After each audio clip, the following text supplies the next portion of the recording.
أعوذ بالله من الشيطان الرجيم. بسم الله الرحمن الرحيم.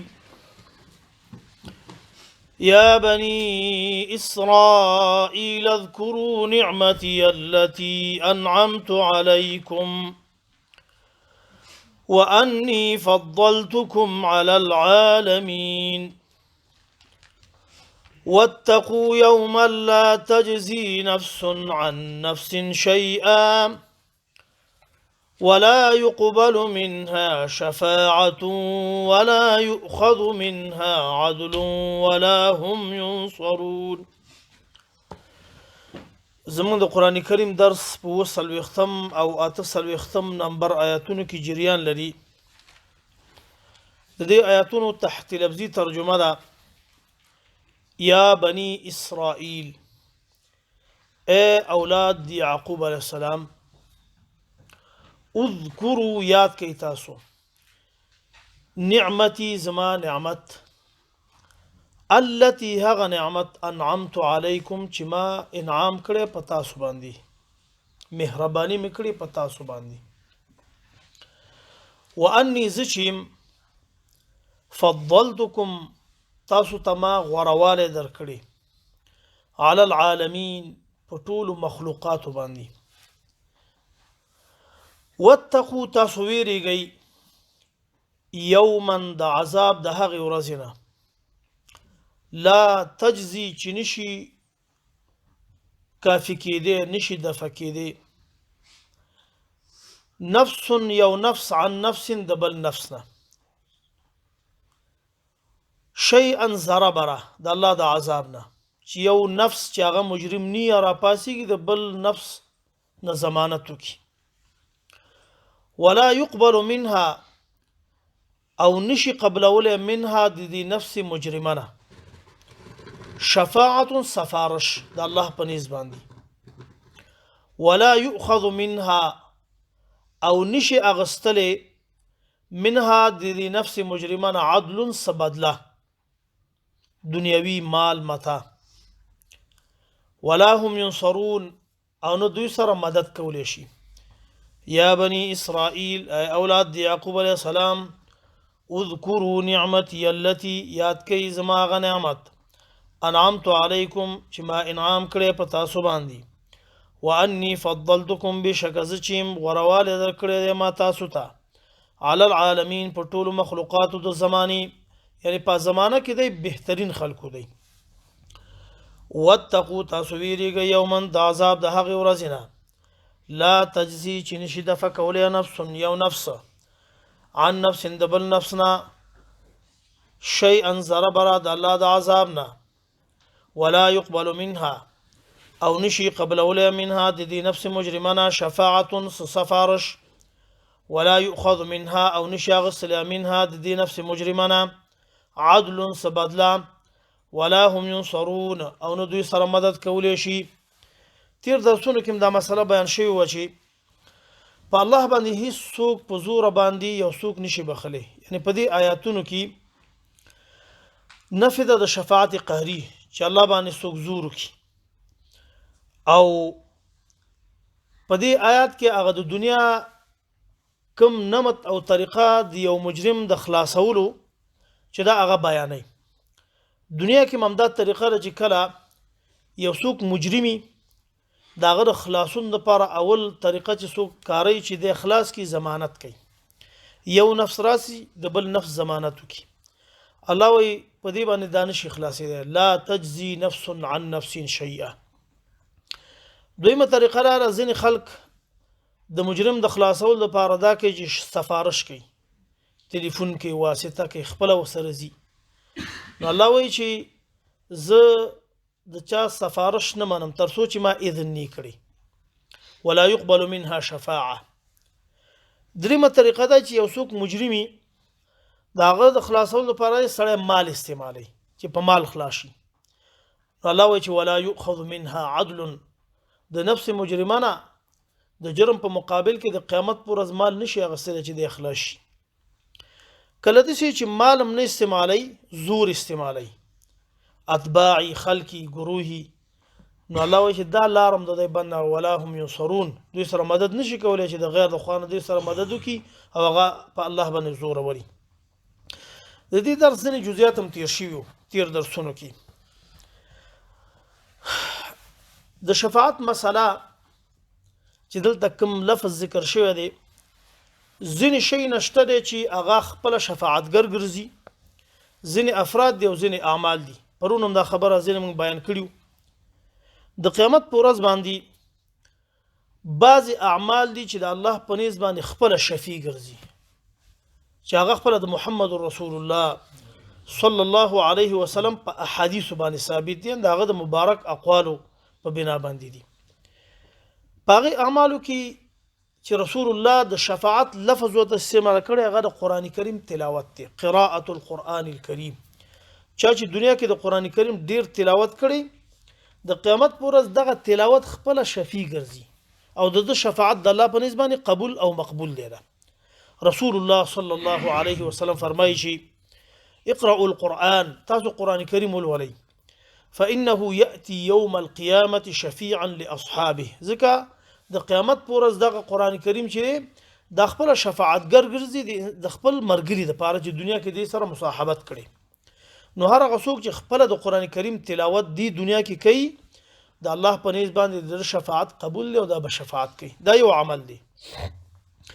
دویم د قیامت په ورځ باندې چې دغه شفاعت قبول دی د الله په نیز باندې هغه روجي دي.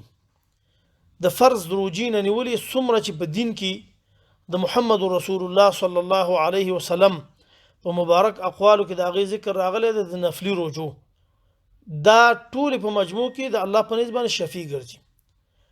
د دې په باره کې هم د رسول الله صلی الله علیه وسلم احادیث موجود دي چې لفظ د شفاعت پکې ذکر شوی دی. رسول الله فرمایي چې الصيام والقرآن يشفعان للعبد. روجا او قرآن کریم د قیامت په ورځ باندې د انسان لپاره د بنده لپاره دا شفاعتګر ګرځي. دا اعمال دي، نور هم د ذکر شوي. نو موږ تاسو په کار چې د قرآن کریم تلاوت ډیر وکړو تر څو په دې دغه کې داخل شو کټګورۍ کې. دویم قسم چې دی هغه افراد دي چې په ځان باندې دنیا کې مشقت تیر کړي، دا خپله دغه انسانان خپله د ځان لپاره هم شفاعت ګرځي، د نورو لپاره هم دي. په هغې کې اولنه چې د حامل القرآن، څوک چې قرآن کریم بارونکی دنیا کې چې دین قرآن کریم حافظ مراد دی. ده خو دې لپاره خپل ځینې قیودات رسول الله صلی الله علیه وسلم بیان کړي دي.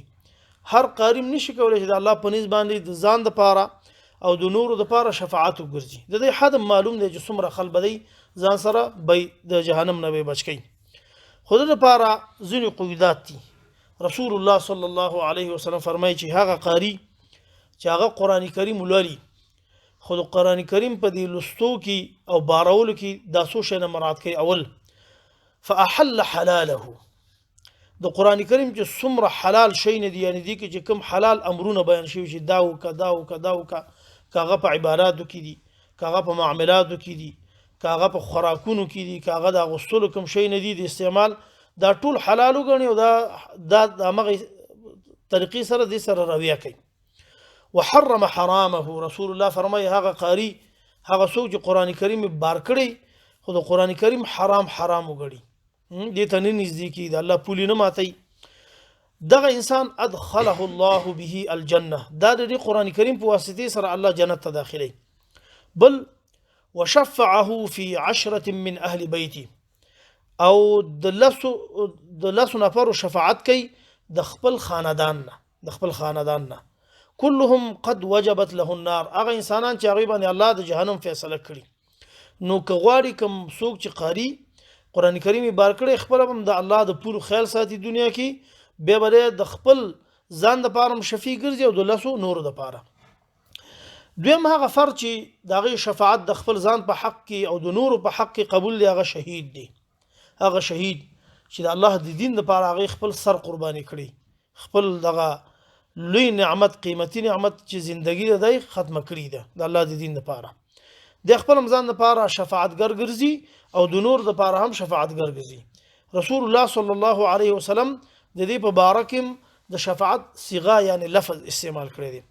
رسول الله صلی الله علیه وسلم فرمایي چې للشهید عند الله د شهید د پاره چې د الله د دین د پاره ځان قرباني کړي د الله په نس باندې شپږ خصلتونه دي خصوصیت دي.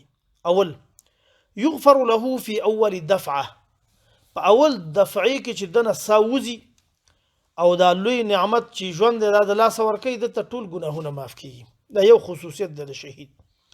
دویم ويرى مقعده من الجنه د ته خودل شي اغازه د اوسېدو د جنت نه چې دا سازه دي دا ګوري. ويجار من عذاب القبر او د ته پناه ورکول شي د عذاب قبر نه.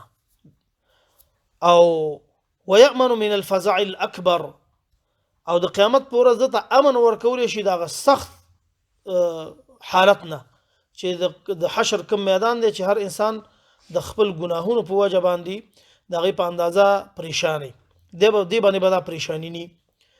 او بل ويوضع له على رأسه تاج الوقار د تبا خودل شي د په سر باندې د عزت تاج زکه چې د الله دین لپاره خپل سر قرباني کړي د سر باید لوړی په ټولو انسانانو کې د قیامت پر ورځ او خلک به پام دی باندې پیژني.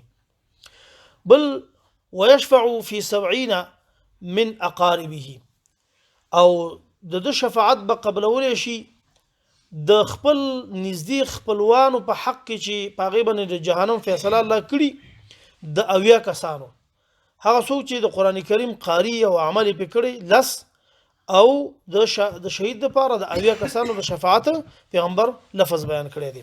نو شفاعت حق دی. شفاعت د قیامت پر ورځ باندې چې د دې اقسام ډیر زیات دي.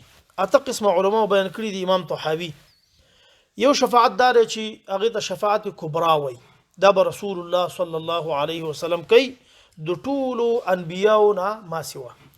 نور انبیا هم شفاعتونه کوي کم د بازي خود ټول انسانانو عمومي شفاعت چې دی دا رسول الله صلی الله علیه وسلم ته الله ورکړی دی. دویم شفاعت چې دی چې د رسول الله صلی الله علیه وسلم په لاس باندې بکیږي داغه په خلی باندې هغه دا دی چې دغه اقوام په بارکه چې داغي نیکی او بدی سره مساوي شي. الله به د رسول الله صلی الله علیه وسلم د دې انسانانو په حق کې مني ځکه د الله عدل دا دی چې د ګناهونه برابر شوي د دې جزا ورکي خو الله به ته د دې نتیری.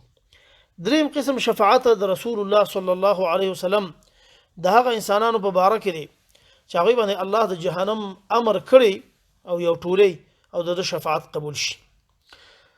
سلورم قسم شفاعت چې دا د رسول الله صلی الله علیه وسلم طرفه د هغه انسانانو په باره کې دی چې انسانان جنت ته لاړ شي او د بعضی درجه د بعضو نه زیات او بعضو کمی د ټولو د مساواتو لپاره شفاعتو کې چې د درجات موجود شي. یو قسم شفاعت د دوه قسمه چې دا هم رسول الله کوي او نور انسانان به کوي جنتین. هغه دا دی چې هر هغه انسانان چې تخفیف العذاب د پاره داغه د پاره شفاعت وغوښتل شي. او بل قسم شفاعت دار شي وم قسم چې ټول انسانانو سره حساب وکړي شي او جنتین د جنت د پاره انتخاب شي خو دې جنت ته د ټول مسلمانانو نیکانو داخلي دل د دې دغه اجر چرانه نه وي دا به رسول الله صلی الله علیه وسلم کوي. او اخیری شفاعت دار چې د ټولو اهل الكبائر چې چا غټ ګناهونه کړي د امت د محمد صلی الله علیه وسلم نه چې هیڅ څوک پاتې نشي. مسلم کې حدیث دی الله به چې نور څه غواړي او به چې هیڅ نور نه دی پاتې. نو شفاعت حق دی په دې باندې زموږ ایمان دی او دا د ایمانیاتونه دي. نو د دې لپاره ځان تیارول خپل پکار دي. صحیح ده کنه. په دې کې مهم شی د قران کریم تلاوت دی. حفظ کو څوک نشي کولای نو د قران کریم تلاوت خو موږ تاسو کولای شو. صحیح ده کنه. په دې کې ځان داخل کو دعا کوي یا الله زمون اعمال دې سره جوړ کړي شي زمون شفاعت پیو کړي شي. یا الله قران کریم موږ ته دومره عزت کی چې زمونږ لپاره شفیع وګرځي. موږ ته د تلاوت توفیق راکړي دې ځوانانو ته توفیق ورکړي ټول توفیق راکړي. یا الله زموږ ګناهونه معاف کړي زموږ مشکلات حل کړي. محمد رحمت الله صلی الله تعالی علیه وسلم.